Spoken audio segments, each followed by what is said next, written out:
Welcome to the Voice Summit here in Arlington, Virginia, where the voice tech industry meets.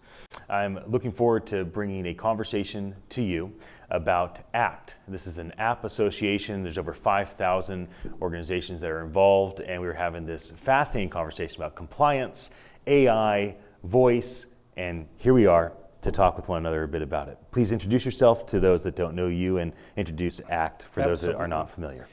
So good to be here, Ian. Always good to be at anything that Pete Erickson is part of. No doubt. ACT is the app association. We represent more than 5,000 companies in the app ecosystem. We also have a separate vertical called the Connected Health Initiative that works with and as a steering committee from everybody from the American Medical Association to American Heart Foundation, all the way through. We also do a ton of work on the standard space. So great organization. I'm very proud to be the president of it. I forgot the most important part. My name's Morgan Reed. And as the president, I get to oversee a great group of companies, technologists, and a lot of lawyers, actually. And that's part of what we're going to talk about today. We also have an office in Europe because it turns out the Europeans have a different view about privacy than America does, No and doubt. we have to take that into consideration. So, again, glad to be at anything that Pete's putting together. Yeah. Voice has been an amazing conference so far. Great speakers, real thought-provoking commentary. And I think for anyone watching at home, if you've watched some of the speakers or you have a chance to talk to them, just the opportunity to reframe your thinking when it comes to how does voice integrate? How is voice really a tool to change the way we access data, use data, learn from data, and really engage with people? So I'm so proud of my members who are part of the voice community because they're making the next generation of products. We have some great leadership in the disability access space, some folks who've really pioneered ways to use mobile applications to let people who either learn differently or have different physical inabilities that really create an opportunity that can only be solved by the technology that you all are creating and hopefully are creating the next thing that does it even better. Leadership. So for us at the App Association, voice is part of an overall community of innovation, small, medium, and large companies really coming together to change the landscape. I agree with you. When people put on an event, I want to be here. Exactly. Let's start with your talk from yesterday. Great. So give me some understanding. You have so many things that you've done at ACT. You have a very unique background, a recovering app developer yourself. And so when you have to decide what you're going to bring to this community in the keynote, how do you make that decision of what to share? And how do you think it was received? And where do we go from here in terms of this community getting to know you, Morgan, the president, and ACT, the App Association, better? Well, that's a great question because when I was thinking about my talk, Pete came to me and said, hey, look, I want you to close this out, listen to what other people are saying, and really tie into what's doing. And I love the energy and excitement that people are bringing about their products. But one of the things that I realized is there are people who are going to know more about natural language processing than I do. It wasn't my specialty. I'm a packet jockey, was where I came from. There are going to be people who are going to be more at the cutting edge of ML. But what I did realize is in our excitement to bring a product forth, part of what we're going to have to think about is how do we deal with the implications, the regulatory implications, the ethical implications as we bring this product to market. And working in the healthcare industry, it's a space where voice to text has been critical, both from a perspective of maintaining surgery and other places in a place where you don't touch something because a keyboard can transmit germs, but also in a key aspect of how we record what's called electronic health records. Mm-hmm. But also, everybody here at home has heard the word HIPAA, although mostly you've gotten it wrong. But the point still remains is, if you've got a product in the healthcare space, you need to think about how are you taking that data from voice, the doctor's voice, the information about a patient that is so private, so important, so personal about their inside of them or how they're looking at the world and their health challenges. How are you as a company who wants to be in that space doing something with voice? What are you doing with that data that comes in? What are the regulatory implications that you've got to think about? Yeah. How are you communicating it? So for example, one of the things I said was, stepping back from healthcare, which is so sensitive, but let's say you've got a voice product that you are pitching to a company to say, use our voice product because it'll help you onboard employees. Okay, great product, right? Reduces a lot of barriers, really personal, great product to move forward on it. But here's my question. Have you thought about OSHA? Have you thought about ADA requirements, right? Most of us think about OSHA as, can I climb that ladder and is it safe? Construction workers. Well, you've got to think about worker safety in this context. And let's say you do it, and you also have to think about privacy. For example, how on earth do you get somebody to click a box on a voice app? Right. So if I've got a voice app that says, hi, Ian, let's start our onboarding process. I'd like to tell you how we're going to use your information. Well, I can't pop up a screen full of 47 pages of lawyer-written text. Right. How do I get to you so that you understand what I, the company, am going to do with your data? How do you know what your rights and privileges are within that context? And then how do I get you to click that button that we all do when we go to a website and we say, yes, I'll accept cookies? Right. So you've got to think of voice in that context, which is the user experience with voice is different. Right. And so for me, a big part of what you have to think about, for those of you who are building a product and are looking to sell it or looking to pitch it to a potential customer, you've got to think about the person that you're meeting with who says, I got a problem. And they say, Ian, I love your voice product. Your product will solve my problem. But what you have to think about is that potential customer you have has another client inside of his own company called the lawyers. And in specific, a group of lawyers called the compliance people. Last year alone, the estimation was that the California privacy law resulted in about $55 billion worth of compliance costs spread throughout the world, both in terms of human time and lawyer time, et cetera. In the healthcare industry, in Europe alone, they estimate about 5% of all revenue for healthcare products is spent on compliance.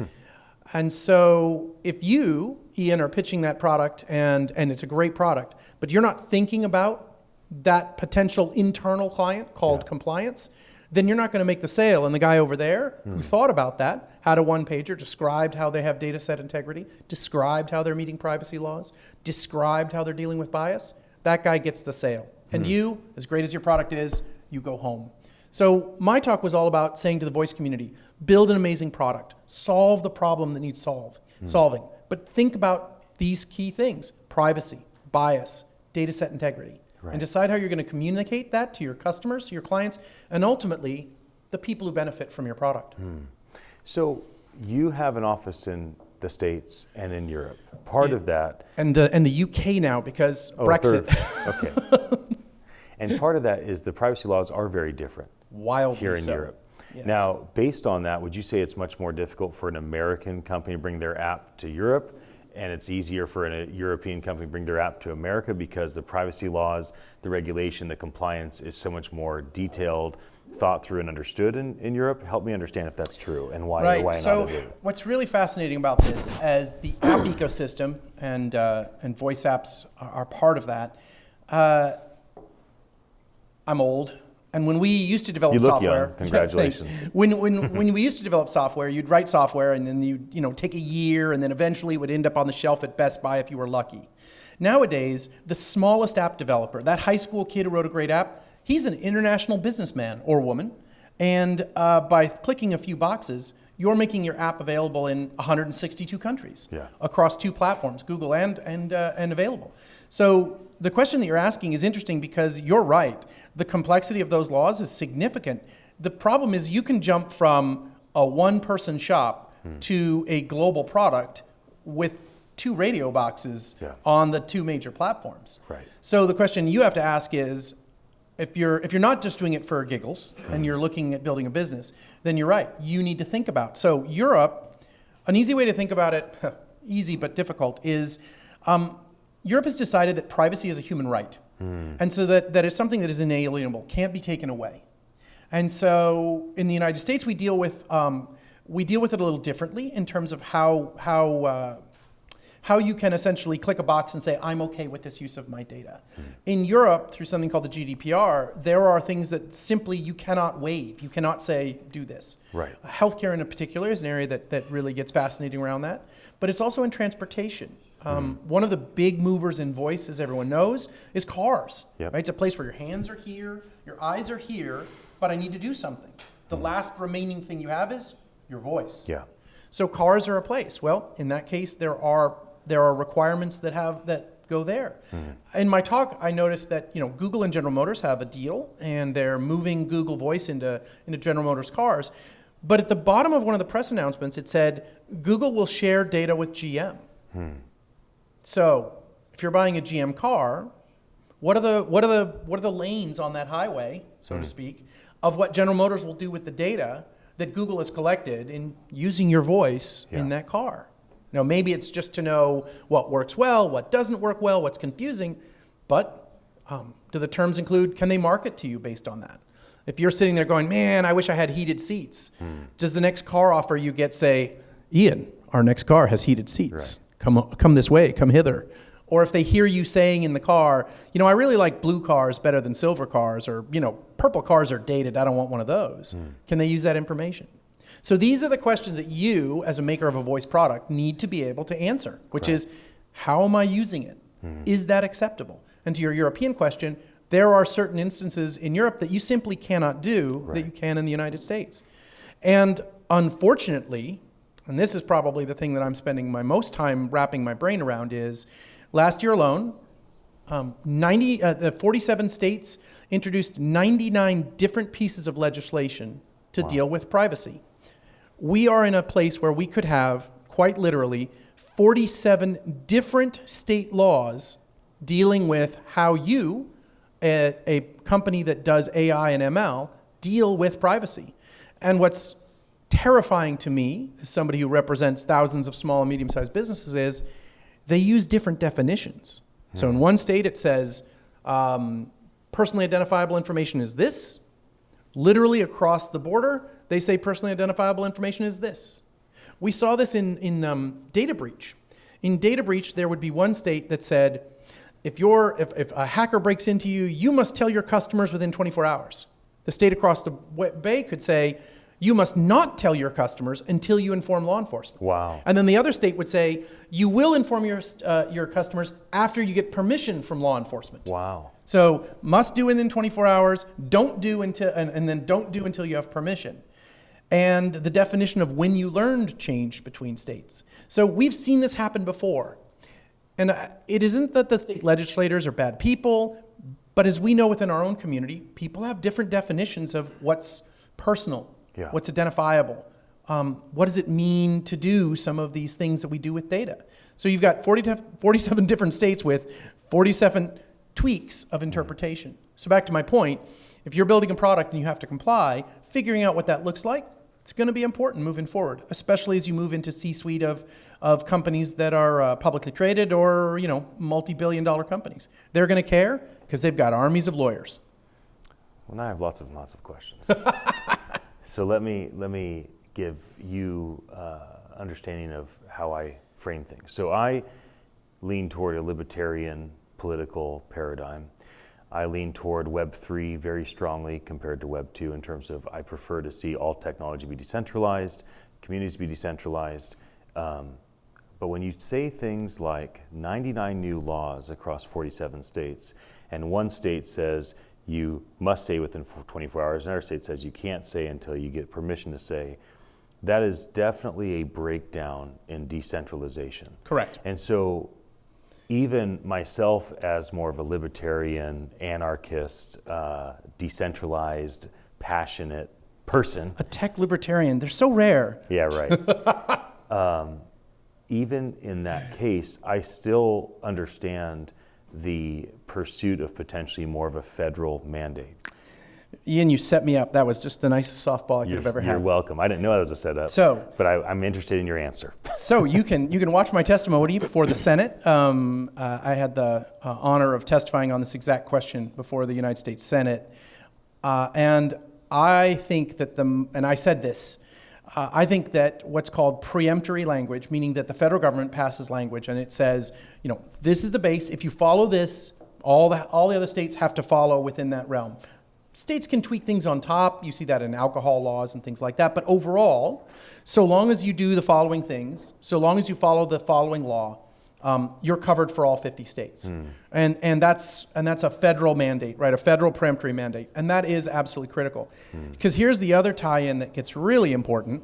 Europe has one of those, GDPR. Right. And if we can harmonize the US and Europe, and by the way, other countries, about 100 other countries around the world have laws that are essentially based on Europe's GDPR. So if we can get close to harmonizing, then weirdly enough, we can actually be more libertarian because we'll have a set of rules that cross country borders much easier. And that's where we're really trying to head with getting a federal law that does two things. One, doesn't create 47 different state laws or potentially 50 different state laws. And also gives us some harmonization around the world. Because as I said, Ian, you can be a one-person shop and be a global entrepreneur in this world right now. Whether it's through Web3 or through one of the platforms, it can happen in a matter of hours. You click here, you get approval, you put it on. And you are an international man of mystery with no work at all. Right. And I want to preserve that. And so what that means is the more that we can agree to certain aspects around privacy, certain aspects around data set integrity, then the easier it actually is to get the government's hands off certain aspects of it. Because then it says, here are the lanes, here are the guardrails, here's the yellow line in the middle. Of course, our friends in Britain drive on the wrong side of the road, but we won't talk about that. They do drive on the wrong side of the road. That's right. So, but if we have a pathway that everyone agrees this is what a road looks like, then it's a lot easier to move forward. Right. And that is exactly what we're looking for. We're looking for a federal mandate that staunches the flow of multiple state bills that have slightly different things that they each want to do. Okay. So for the voice tech community, Voice Summit physically here, we're gathering up the leadership of the voice tech industry, those that are watching online, whether it's LinkedIn, hello LinkedIn. Hi, LinkedIn. Or it's somebody that sees the archive of this, or it's repurposed across the MoDev YouTube or Twitter accounts. This online community is thousands, in some cases you might say tens of thousands, even 100,000. People that are voice enthusiasts, conversational AI enthusiasts, NLP enthusiasts, or developers or partners. For this community specifically, what if they're just finding out about the App Exchange right now? This is the very first information they've heard. Maybe the next thing they do is they go listen to your keynote from yesterday. Right. And now they've seen our conversation, they've seen your keynote, and now they do what? What's the next step?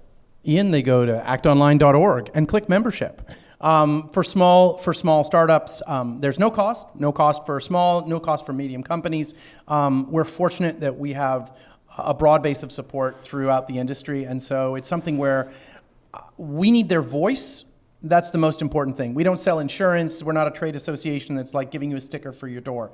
What I need is the energy that you all have to say to your state legislator, your federal legislator, hey guys, get it together.